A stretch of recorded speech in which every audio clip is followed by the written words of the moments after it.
YCP నేత TTD మాజీ chairman Bhumana Karunakar Reddy పోలీసుల విచారణకు హాజరయ్యారు. శ్రీ వెంకటేశ్వర గో సంరక్షణ శాలలో ఆవుల మృతిపై భూమన ఆరోపణలు చేశారు. దీనిపై టీటీడీ బోర్డు సభ్యుడు భానుప్రకాష్ రెడ్డి పోలీసులకు ఫిర్యాదు చేయడంతో ఆరోపణలకు ఆధారాలు చూపాలని, విచారణకు రావాలంటూ పోలీసులు నోటీసులు ఇచ్చారు. ప్రస్తుతం భూమనను పోలీసులు ప్రశ్నిస్తున్నారు.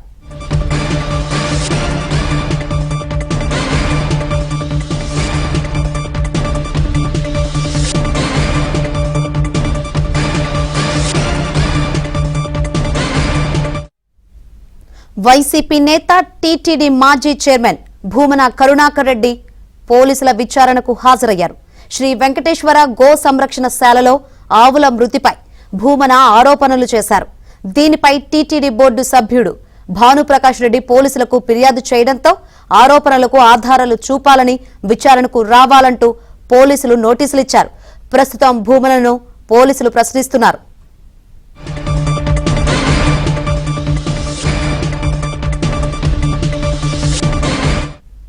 వైసీపీ నేత భూమనను పోలీసులు ప్రశ్నిస్తున్నారు. విచారణ సంబంధించి మరిన్ని వివరాలు అందించేందుకు మా ప్రతినిధి దినేష్ లైవ్ ద్వారా సిద్ధంగా ఉన్నారు. దినేష్, ఏంటి అప్డేట్స్? శంకరి, మొత్తం మీద ఏప్రిల్లో టీటీడీకి సంబంధించినటువంటి గోశాలలో గోవులు చనిపోయింది అని చెప్పి కరుణాకర్ రెడ్డి మీడియా సమావేశం పెట్టారు. అప్పుడు కొన్ని ఫొటోస్ను కూడా ఆయన మీడియాకు చూపించారు.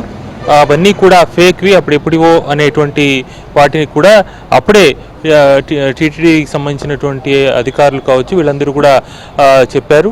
అవి ఎక్కడెక్కడ గోశాలవి ఏంటి అనేటువంటి అంశాన్ని కూడా అప్పట్లో సోషల్ మీడియా కూడా తీవ్రంగా చర్చ జరిగింది.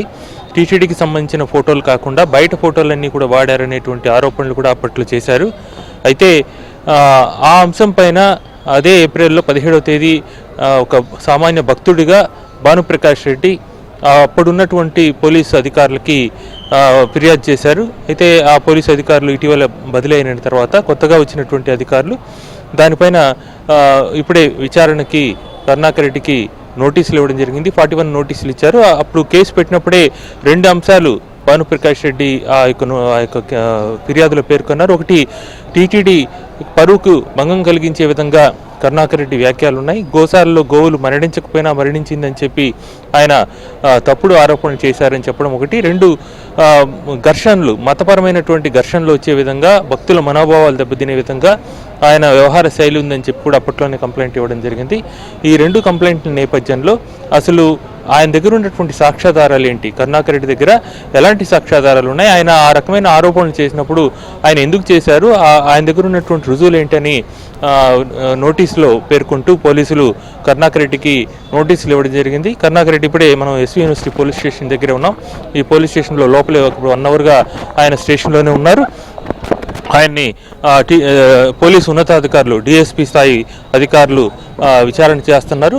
మరోవైపు ఆయనతో పాటు ఒక లీగల్ టీం కూడా, కరుణాకర్ రెడ్డితో పాటు వైసీపీకి సంబంధించిన లీగల్ టీం కూడా వెళ్ళింది. మరోవైపు మనం చూస్తే ఇక్కడ వైసీపీ సంబంధించినటువంటి కొంతమంది లీగల్ వాళ్ళతో పాటు ముఖ్య నేతలు, వైసీపీకి సంబంధించినటువంటి ముఖ్య నేతలు మాత్రం ఇక్కడికి రావడం జరిగింది. వాళ్ళు కరుణాకర్ రెడ్డితో పాటు కూడా ఇక్కడికి రావడం జరిగింది. మొత్తంగా 41 నోటీసులు ఇచ్చిన నేపథ్యంలో ఆయనకి ఈ కేసుకు సంబంధించినటువంటి ఆయన దగ్గర ఉన్నటువంటి రుజువులకు సంబంధించినటువంటి అంశాన్ని మాత్రమే పోలీసులు అడగబోతున్నారు. అయితే అరెస్టు కానీ అలాంటివి ఏం జరగబోయేది ఏముండదని చెప్పి కూడా మనకు అందుతున్న సమాచారం.